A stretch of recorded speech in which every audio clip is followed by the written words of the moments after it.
Welcome back to another edition of New Socialist Era, bringing it to you once again, as I always do, true liberty and freedom style New Socialist Era coming at you once again. So, if you could, leave a like, leave a comment, subscribe if you haven't already. I'd really appreciate that. Now that we got that out the way, I understand that a lot of people, especially those who have a political YouTube channel or some other platform, has pretty much done this topic of Project 2025 already. You know, everybody and their mom has pretty much talked about it online. But here's the problem. There's a big thing that I think is being missed by a lot of people about what Project 2025 and, quite frankly, what much, if not most, of Republican legislation is about. And I'm here to talk about this particular issue or aspect of Project 2025 in this video. And that particular thing is, it's designed to weaken labor, to break the back of labor, or eventually, sooner or later, to make it to where collective bargaining gets chipped away and eventually gets done away with. I mean, that's pretty much the Heritage Foundation's wet dream. And a lot of people seem to be missing that point.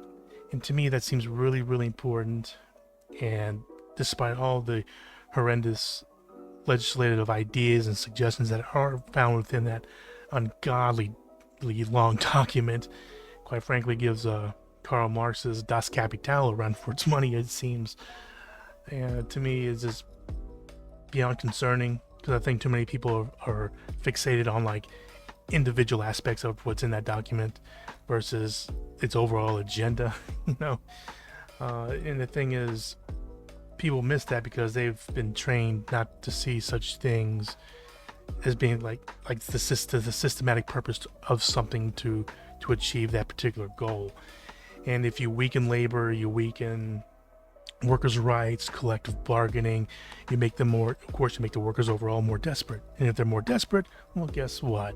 They don't have as much power to push back against the greed of the capitalist, to say, hey, you either take this wage or basically go homeless and starve to death. It's to any capitalist enterprise, his purpose is to take advantage of the collective desperation of the unemployed, the underemployed, or could be underemployed. And if they do that, well, they can maximize their profits. And if they maximize their profits, well, that's the name of the game of capitalism, is a business to maximize its private business to maximize its profits any way it can.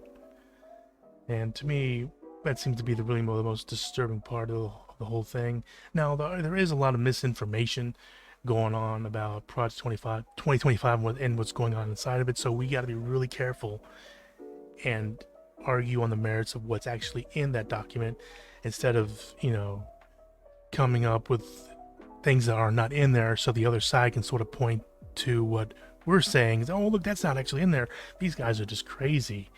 So it really discredits the effort to push back on this project for the ownership class, basically. And I'll leave a link in the description below to an article basically pointing out, actually doing some fact checking of what's actually in Project 2025 from a PBS link.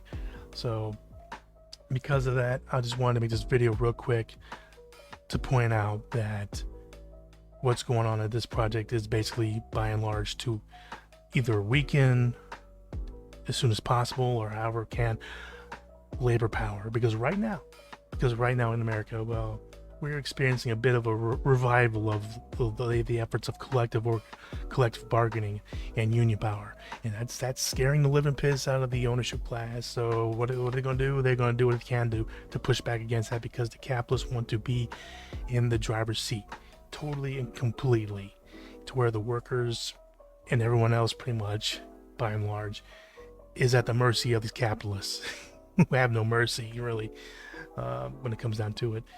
So because of that, I hope you guys understand and see what this document is all about, especially the abortion aspect. If you allow people to basically be forced to carry births to term a lot more, then you create a lot more desperation. If you create a lot more desperation, well, then anyone They'll take whatever wage, whatever job they can get in order to just to survive, while the ownership class, well, they disproportionately benefit greatly from that. And that's also the sick part too. It's just, they have this guise of caring for the unborn, caring for those every human life until it's born, and then it's thrown into the maelstrom of the market forces, having to deal with that, collectivist in the womb. But then all of a sudden, when the baby's out, then all of a sudden it's Darwinism, survival of the fittest, dog eat dog, hard to the core. That just happens to benefit greatly the ownership capitalist class. And to me, not many people are really thinking about or talking about that particular aspect of Project 2025. So I thought I'd chip in my 2 cents. So whatever you think, do you agree? Do you disagree? Let me know down below in the comments section, or just say hi. I'd really appreciate it. And if you haven't already, and you appreciate some of the insights that you've seen on this channel, and you haven't subscribed already, please do so. I mean, I'd really appreciate it. Costs you nothing, but it means everything to me.